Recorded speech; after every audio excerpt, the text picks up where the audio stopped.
નમસ્કાર મિત્રો, તમારું સ્વાગત છે મારી આ યુટ્યુબ ચેનલમાં। મિત્રો, તમારી જાણકારી માટે થઈને અને હેલ્થ ટિપ્સ માટે થઈને આ વિડીયો હું લઈને આવીશું।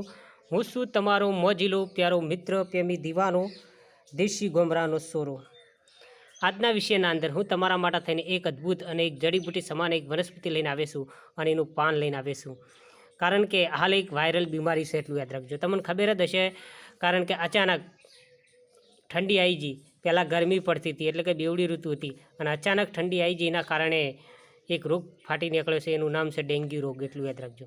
એટલે કે ડેન્ગ્યુ રોગ એટલે કે ડેન્ગ્યુ થઈ જાય ને એને તાવ બહુ ભયાનક આવે છે, એટલું યાદ રાખજો। અને એવો તાવ આવે છે ને એ કહી શકાય નહીં, એટલું યાદ રાખજો। અને એ તાવથી બચવું હોય અને એ તાવથી રક્ષણ મેળવવું હોય તો એના માટે થઈને આ વિડીયો છે બહુ કાફી છે, એટલું યાદ રાખજો। ડેન્ગ્યુ તાવ જેને આવે છે એની કોઈ વેક્સિન નહીં, એટલું યાદ રાખજો। ખાલી એની દવા છે, એટલું યાદ રાખજો। અને જેને ડેન્ગ્યુ થઈ જાય ને તો એને સારવાર કરાવવી જરૂરી છે, એને ખાવું સારું જરૂરી છે, એટલું યાદ રાખજો। ગરમ ગરમ લાઈ ખાવું જરૂરી છે, એટલું યાદ રાખજો।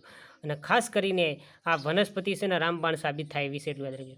અને ઓનું નામ છે પપૈયું, એટલું યાદ રાખજો। જે પપૈયાના પાન છે એટલે કે જે એના પત્તા છે એ પત્તાને બરાબર ધોઈ લાવીને એને થોડા ઘણા સૂકવીને, એટલે કે ધોયેલા હોય થોડા સૂકવી પાણી નેતરી ગયા પછી 50 ગ્રામ પત્તા લાવ્યા હોય એને ખલના અંદર વાટીને કો તો ચાકુ કરીને શાકભાજી વાટીને મિક્સરના અંદર નાખીને એનો રસ બનાવીને જો તમે પીશો ને તો જો તમને ડેન્ગ્યુની બીમારી રહેતી છે, એટલે કે ડેન્ગ્યુ તાવ રહેતો હશે, ભયંકર ડેન્ગ્યુ રહેતો હશે તો ડેન્ગ્યુ મટશે, એટલું યાદ રાખજો। આવું દાડાની અંદર એક જ વખત કરવાનું છે, એટલું યાદ રાખજો। એટલે કે પપૈયાનો રસ બનાવીને પીવાનો છે, એટલું એ પણ પત્તાનો, એટલું યાદ રાખજો।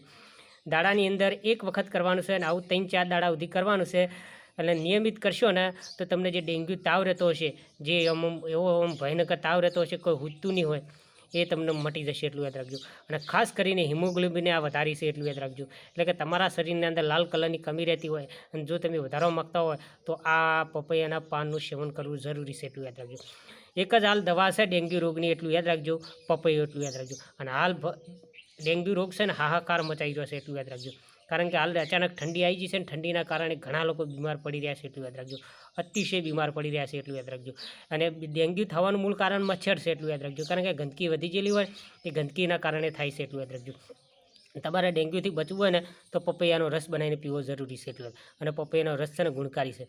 મિત્રો, તમારા સાથે દિલથી પ્રેમથી અને લવથી એક વાત કરવા માગું છું, પ્લીઝ મારા સાથીઓ, પ્લીઝ મારા મિત્રો જો તમને મારી સલાહ અને મારી જાણકારી પસંદ આવી હોય અને જો તમે મારી ચેનલના અંદર જો નવા હોય તો મારી ચેનલનું છે જે લાલ કલરનું બટન છે જે તંદન ફ્રી છે એને દબાવજો, બેલ આઇકન પર ક્લિક કરજો, લાઇક અને કમેન્ટ કરજો। હા મિત્રો, જો તમારી કોઈ હેલ્થને લગતી કોઈ બીમારી હોય એનો લગતો જો વિડીયો બનાવો તો મને જરૂર કમેન્ટ અંદર કહેજો, એનો લગતો જરૂર વિડીયો બનાવે।